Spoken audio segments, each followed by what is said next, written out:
Okay.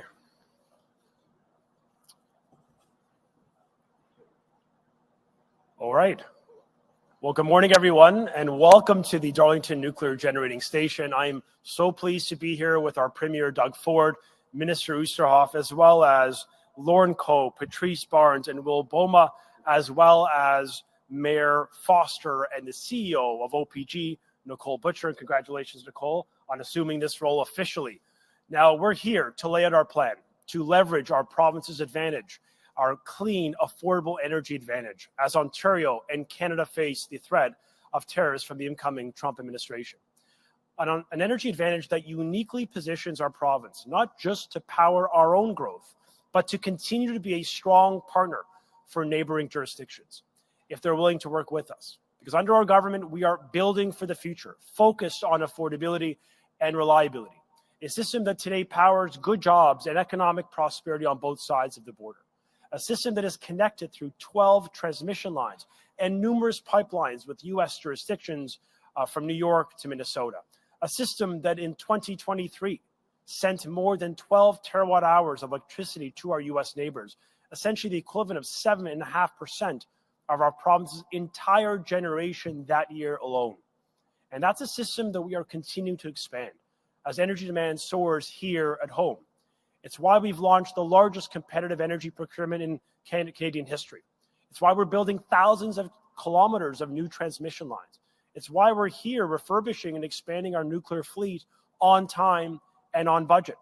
In fact, we were here just a few weeks ago to announce the completion of the refurbishment of Unit 4 at Darlington nearly 5 months ahead of schedule.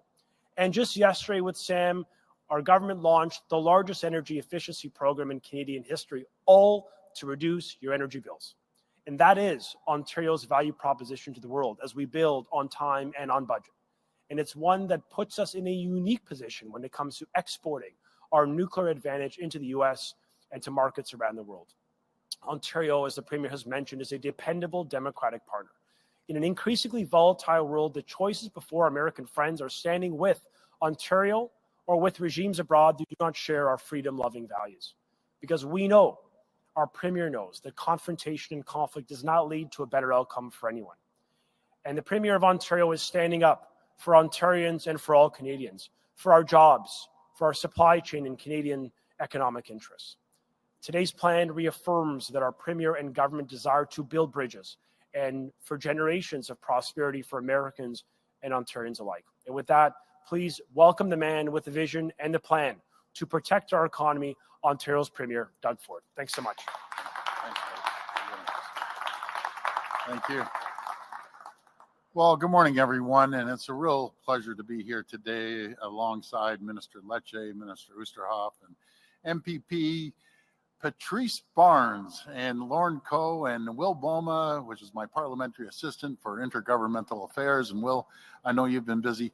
But before I begin, I want to acknowledge the Boilermakers, all the team here at OPG, and I want to congratulate Nicole for being the CEO of the Ontario Power Generation.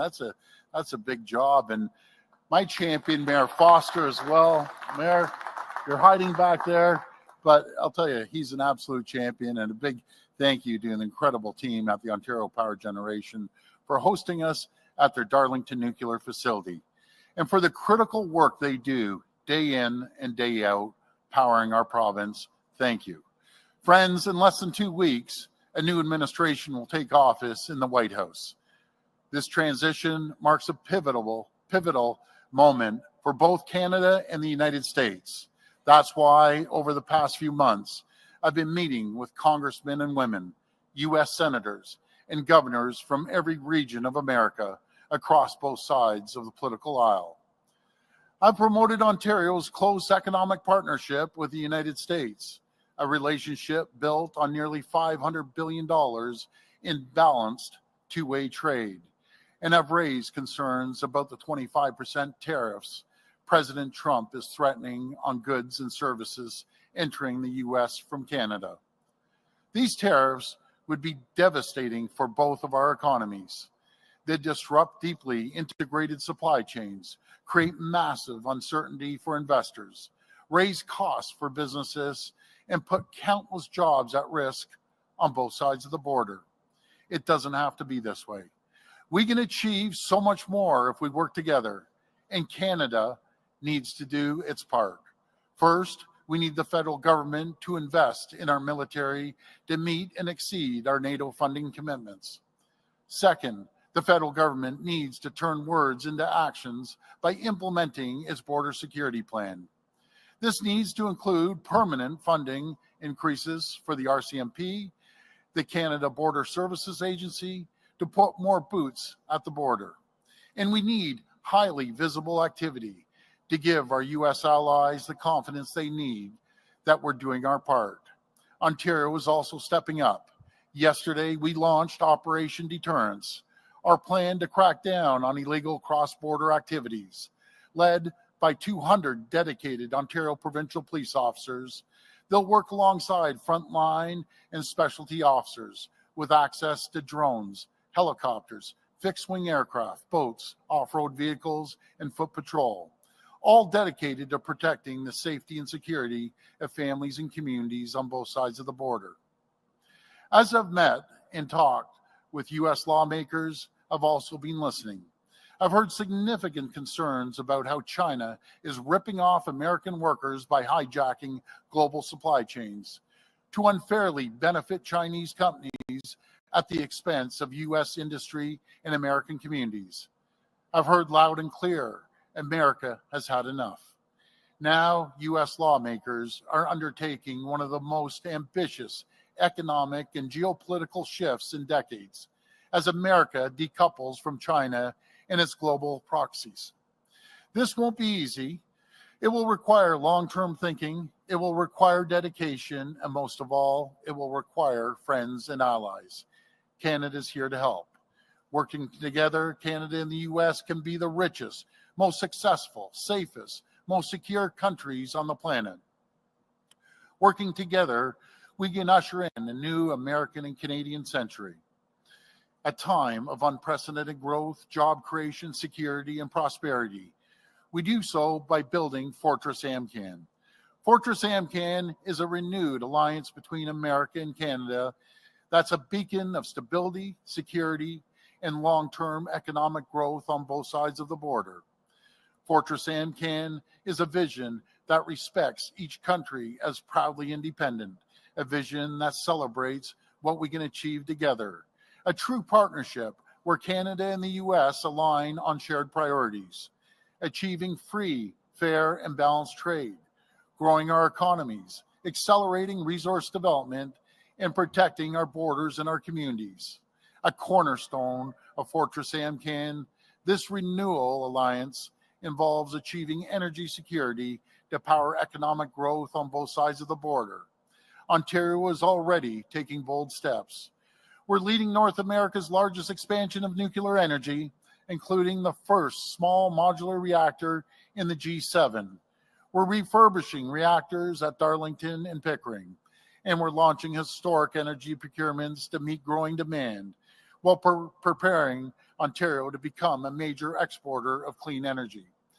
Already, our energy grid sends enough electricity to power 1.5 million homes in the U.S., including states like Michigan, New York, and Minnesota. But to build Fortress AMCAN, to realize this vision, there's more work to do. Fortress AMCAN should be powered by energy of every type, energy that's produced, consumed, and creates jobs in every region of our countries. It starts by enhancing and building out the integrated AMCAN energy and electricity grid to encourage more exports of Canadian energy and electricity to the U.S., including Ontario's clean nuclear energy to power economic growth on both sides of the border. To do so, I'm urging the federal government, U.S. lawmakers, and industry experts to join us in a new cross-border working group with the objective of cutting red tape and aligning the regulations that slow down building cross-border energy infrastructure, including transmission lines and pipelines. and to ensure both countries adhere to the best practices for power system security, protecting us against foreign interference, cyber attacks, terrorism, and extreme weather events. I'm also urging the federal government to help us achieve AMCAN energy security sooner by streamlining the approval of new small modular and large nuclear reactors while protecting safe operations. As we do, we also need to build new and reinforce existing electricity transmission lines and the natural gas and oil pipelines that underpin our integrated energy and electricity grid and promote the flow of energy across borders. With these measures, we can power our economic growth, including new power-hungry data centers and artificial intelligence with clean and reliable energy, fueling economic growth across Canada and America while creating better jobs with bigger paychecks here at home. Friends, Fortress AMCAN is an ambitious plan. It won't be easy and it won't happen overnight, but we owe it to workers in Ontario, across Canada, and the US to act now. Many of these initiatives will require the federal government to step up to ensure that energy, trade, and security policies serve the best interests of Canadians and Americans alike. We will do what we can as a province, but the federal government will need to do their part too. Together, let's stop wasting time and ridiculous ideas about merging and instead focus on efforts on restoring the pride of Made in Canada and Made in USA. Let's be unapologetic as we stand up for Canadian and American workers against the world. Together, let's usher in a new American and Canadian century. Let's build Fortress AMCAN. Thank you for everyone joining us today, and may God bless the people of Ontario.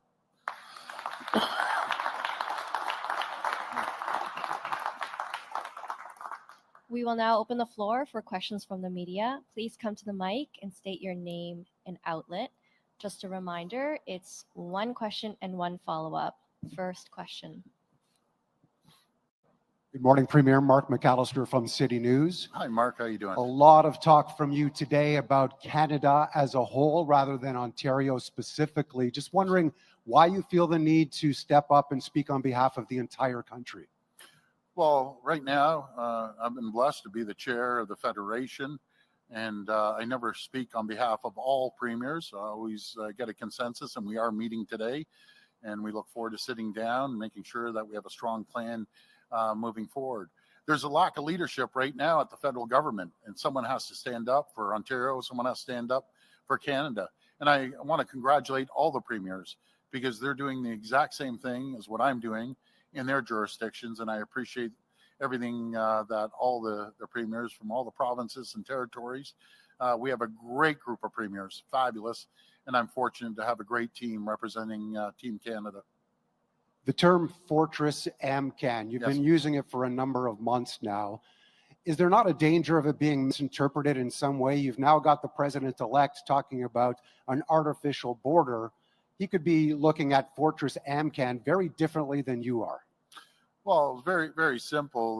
The people I've been speaking to, be it the governors or the senators or Congress people, even if they're Republican or Democrat, they don't agree with what President Trump is proposing. Our country's not for sale. It will never be for sale. But I think we work together, have an incredible trade deal. We could be the most, richest, wealthiest, prosperous, safest jurisdiction anywhere in the world if we work together. We have the critical minerals that they need. We have the energy they need. We have a lot of things that they need. And, some Americans may sit back and think we can go it alone. Well, a message to my American friends, which I love, you can't go it alone. You know something, if this goes through, these tariffs, it's going to hurt millions of Americans. It's going to hurt millions of Canadian jobs. It's better we work together, take on the world, and we're unstoppable. Morning, Premier. Lane Harrison, CBC News. Hi. What do you think, or how much do you think Trudeau can do to deal with Trump, given he's on his way out of his job?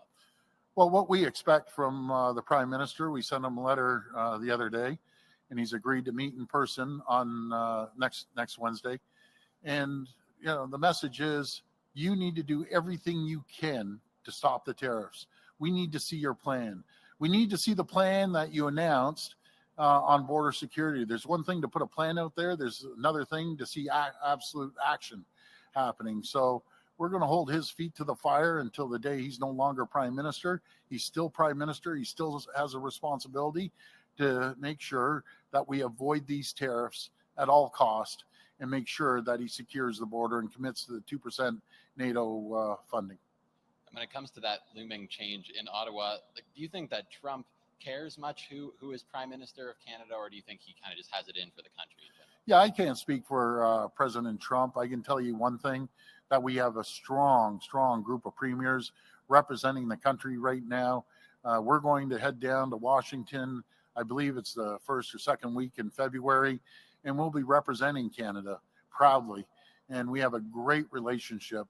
Folks, as you know, this is all about building relationships. I'm on the phone every single day with governors, congresspeople, and senators every single day.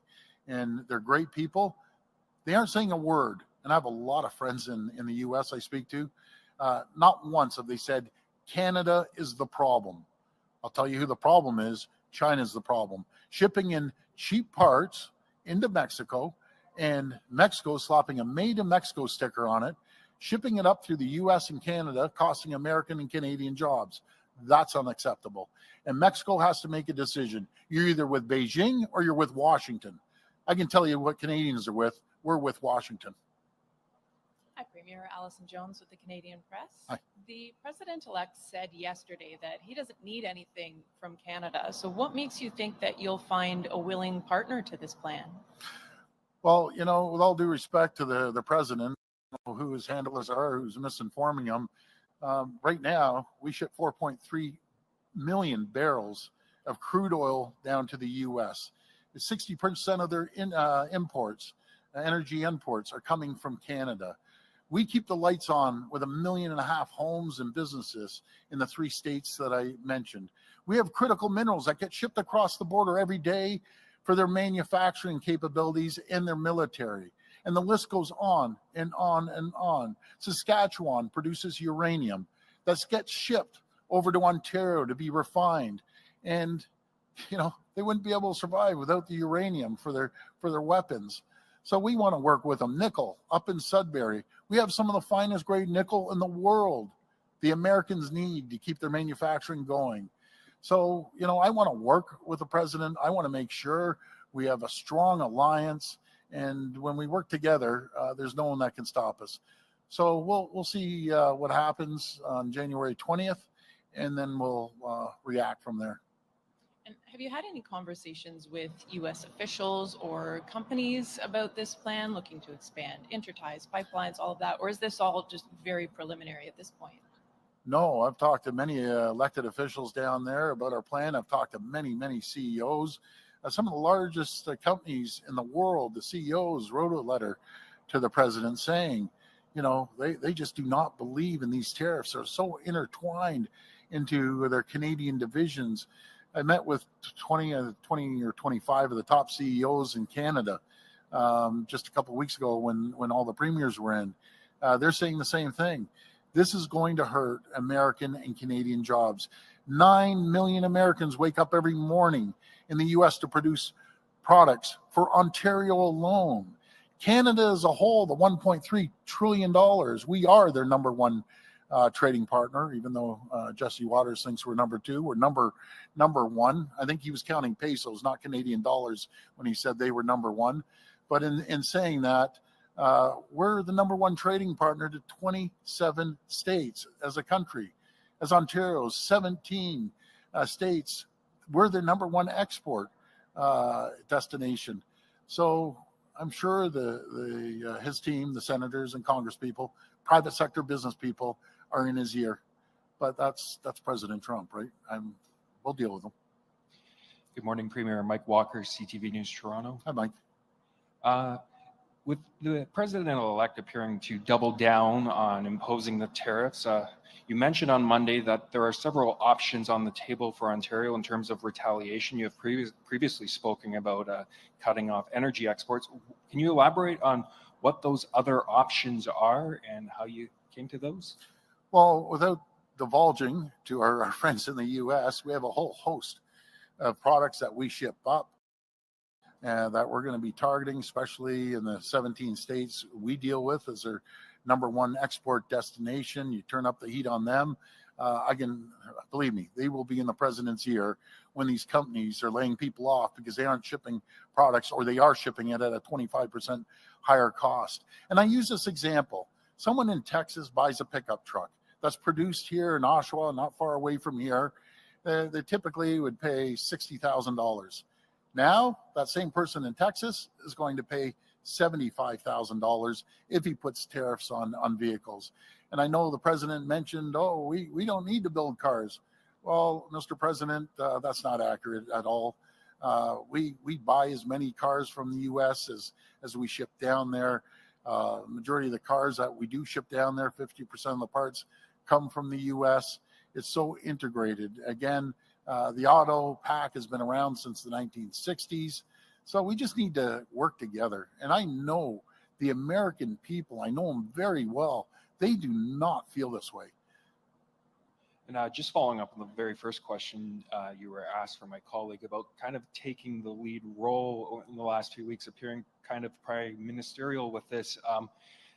Down the road, do you see yourself taking a more federal position?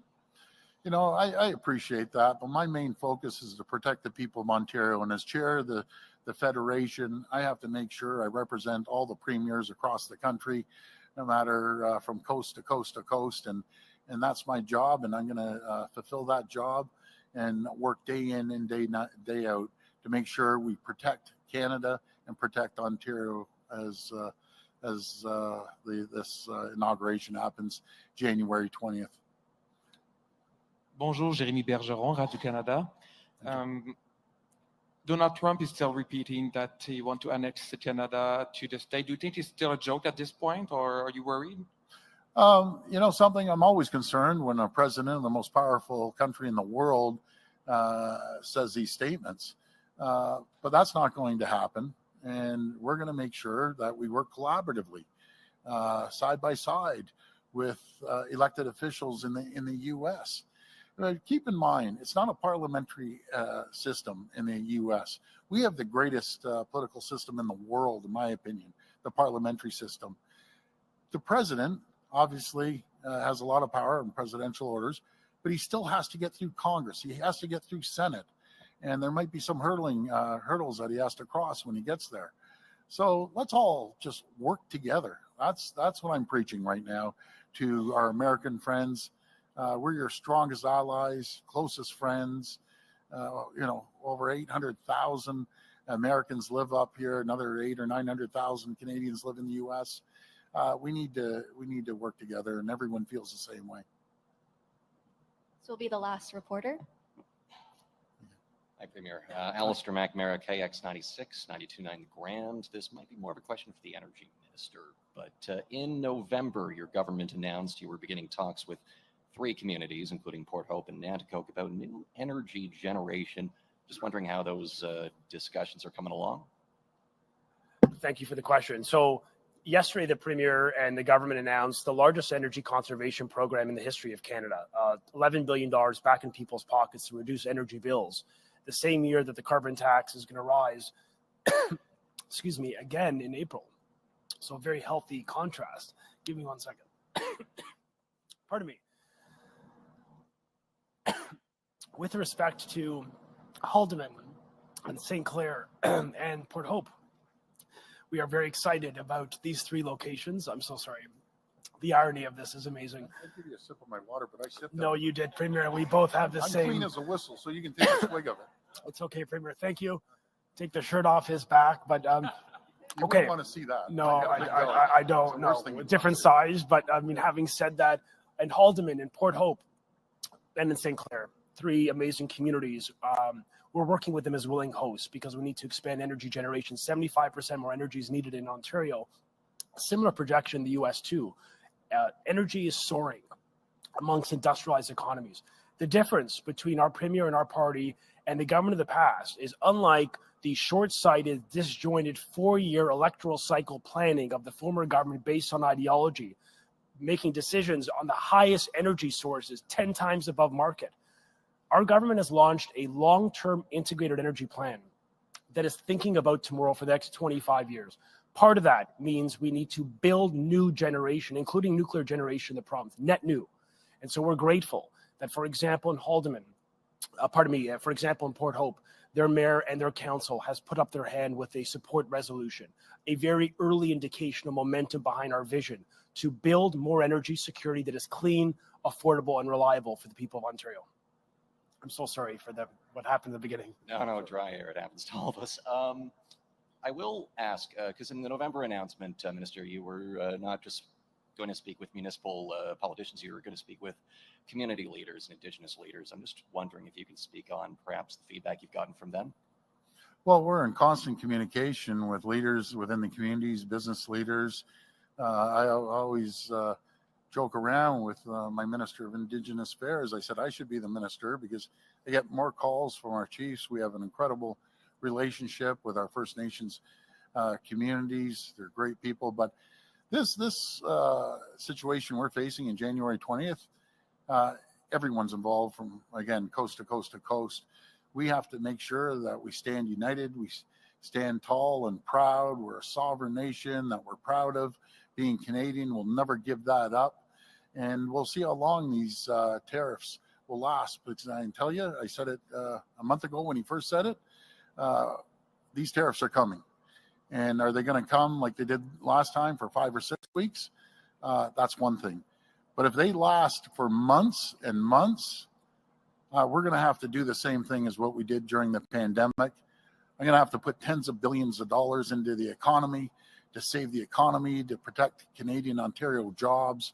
And I don't have a mandate from the people to spend tens of billions of dollars during the pandemic. When we passed our budget, it was unanimous. I can tell you it won't be unanimous this time. But let's see what happens down the road. And hopefully these tariffs will only last a few weeks. But thank you, everyone. May God bless Ontario. And again, I want to thank our Boilermakers, the whole team here at OPG. These are the people that keep your lights on, that keeps things moving in our province. Thank you so much, everyone.